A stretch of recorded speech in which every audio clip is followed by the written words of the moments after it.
아, 요즘 핫한 리프팅은 뭔가요? 뭐라고? 딴 거 그런 거 없어. 제일 많이 찾는 리프팅. 어? 그런 거 없다니까?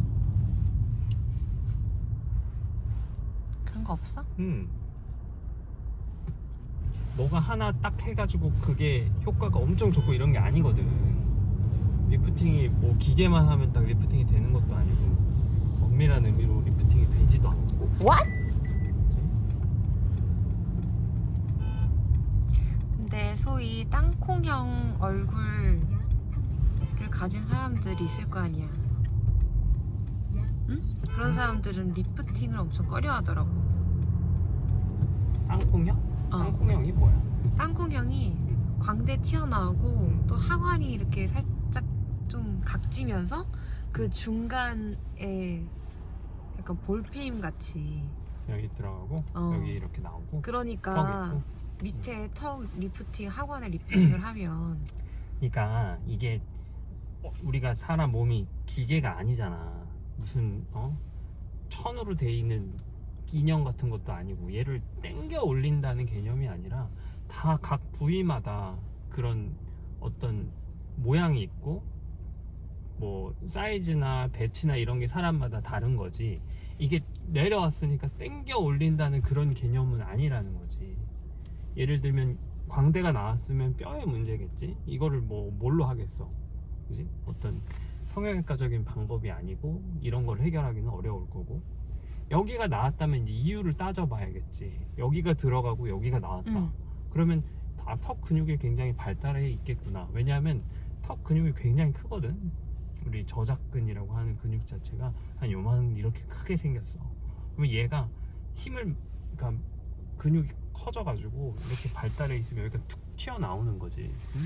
여기가 툭 튀어나오니까 여기가 툭 튀어나와 보일 거고, 상대적으로 근육이 발달한 데 비해서 여기가 좀 살이 없거나 지방이 부족하니까 여기가 들어갈 거고, 그러니까 여기는 나오고 들어가고 여기는 나오고 그런 모양이겠지. 그러면 얘를 해결하기 위해선 일단은 할 수 있는 데까지, 사람마다 뭐 무조건 여기를 뭐 잘라내버릴 수는 없으니까 여기를 좀 줄일 수 있을 만큼 줄여봐야겠다. 그러면 정확하게는 근육을 줄이는 게 아니라 이렇게 돼 있는 거를 이렇게 판판하게 하는 거지. 그래서 옆에서 보면 이렇게 각져가지고 튀어나온 게 판판해지면 좀 전체적으로 갸름해 보일 테니까, 그렇게 그것 때문에 하는 게 우리가 보톡스를 써서 얘를 좀 이렇게 눌러놓는 그런 효과를 위해서 보톡스를 쓰는 거고, 여기가 들어갔다면 좀 채워줘야겠지.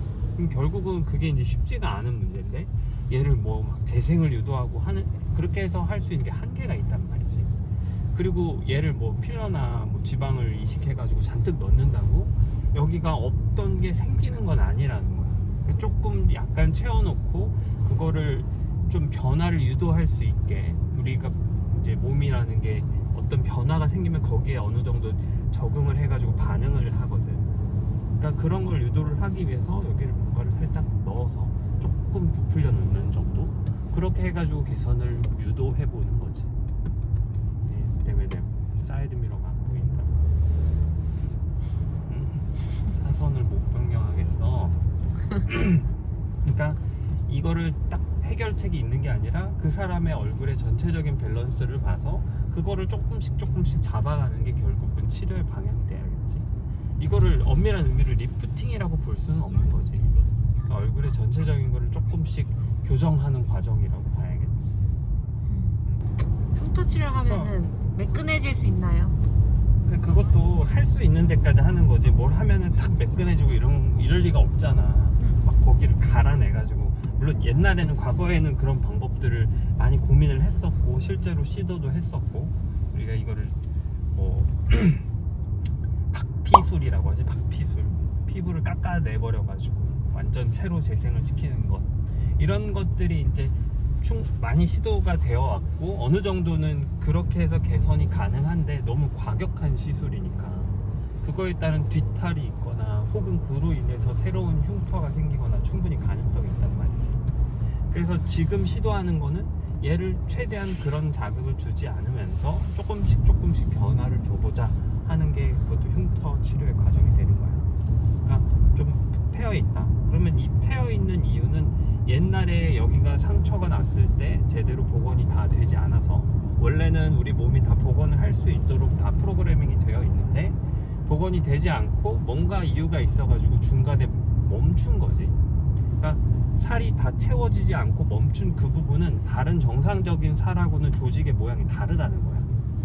이거를 급하게 채우려고 했는데 역부족이니까 얘를 이제 제대로 된 살이 아니라 우리 섬유화 조직이라고 하거든. 흉터 조직. 그런 걸로 이제 임시 땜빵을 해놓은 모양일 거야. 그렇게 패여 있는 부분은.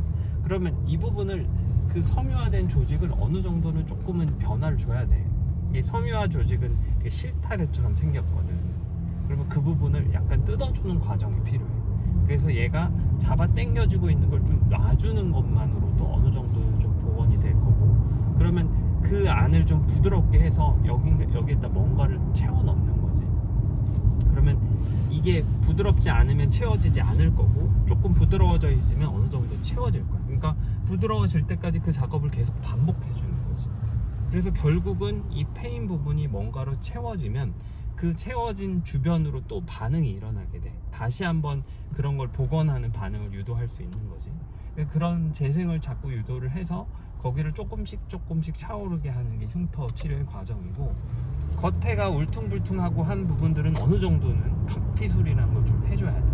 그래서 부분적으로 박피술을 하기 위해서 뭐 레이저를 쓸 수도 있고, 우리 뭐 여러 가지 박피제들이 있거든. 그런 박피제를 살짝 써가지고 그 부분을 좀 녹여줘야 될 수도 있고, 좀 갈아줘야 될 필요도 있고, 그래서 그런 과정을 통해서 푹푹 패여있는 그런 여드름 흉터 자국들을 조금 완만하게 만드는 게 결국은 흉터 치료의 목적이 되는 거지.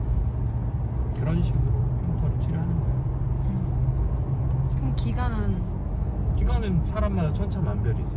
그러니까 이거를 뭐 얼마만큼 하면 치료가 끝나고 이런 개념보다는 일단은 일정 기간, 뭐 나는 한 3개월에서 한 5개월 정도 잡고 치료를 하는데, 그 정도 치료를 해서 어느 정도 좀 이렇게 시도를 해놓고, 그러면 거기에 따른 반응들이 몇 개월에 걸쳐서 좀 나타나거든. 그럼 그런 반응이 어느 정도 진행이 됐을 때 이제 다시 한번 체크를 해서 치료가 필요하면 다시 한번 하고, 그런 식으로 뭐 이게 짧으면 3개월에 끝날 수도 있고, 길면은 그걸로 안 되고 5개월 치료하고 1년 있다 또 5개월 치료하고, 이런 식으로 서서히 개선을 해나갈 수 있겠지. 흉터를 치료하는 과정은 결국은 재생을 유도를 해야 되니까 우리가 재생을 유도하기 위해서 할 수 있는 걸 다 해주는 과정인 거야. 물리적으로 자극 주고 깎아주기도 하고, 우리 뭐 레이저를 쓰거나 다른 리프팅에 쓰는 여러 가지 그런 에너지 기반 장비라고 하는 그런 기계들을 이용을 해서 피부 안에서 여러 가지 반응이 일어날 수 있도록 자꾸 좀 북돋아주는 이런 반응을 유도해주는 그런